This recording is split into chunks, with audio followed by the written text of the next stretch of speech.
Notificação da Polícia Nacional Timor-Leste PNTL, para jornalista Jornal Diário Independente, los criminaliza produto jornalístico. Comando Polícia Nacional Timor-Leste clarifica assunto nele Husi porta-voz PNTL Superintendente C. Arnaldo de Araújo durante conferência imprensa quarta-feira semana e Hadili.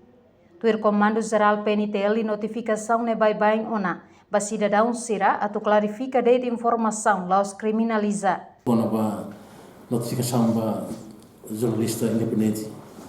Jene Comando Geral sei que bolona jornalista independente eu acompanha lá até que notificação ne hansa bem notificação ne mais forte clarificação para hudi atende la los fali criminaliza lá mais forte informação fortifica de informação clear também em momento né como nós já iheliur se o como nós já maka substitui hansa como nós já maka kuliah momento né cari sekali kuliah então e já né volume para quando notifica de não volume hudi fortifica de informação sai maka jornalista naquele título jornalnya deletar la los criminaliza lá. Comando Polícia Nacional rolaran luak husuba pessoal na rua Husi Jornal Diário Independente atu cumpre notificação hori fortifica informação lolos enquanto com a carta notificação nebela iha carimbo porta-voz explica.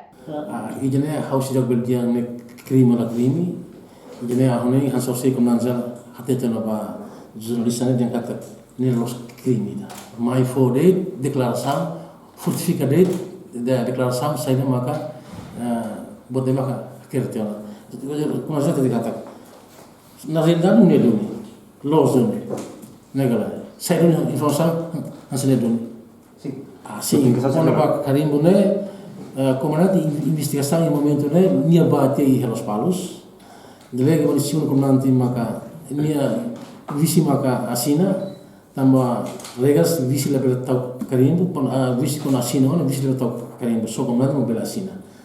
Antes ne Jornal Diário Independente haruka na carta ba pensek, com a receita cumpre notificação, ato explica ba polícia. Notícia nebe publica ona com a carta husi vice-ministro interior no vice-ministro justiça, ato demite agente gastão. Carta notificação nemos retan reação macas husi conselho imprensa, na organização jornalista AZTL, TLPU no UPZTL. Reportagem Araza Vieira, Melânia Conceição, Televisão Timor-Poste.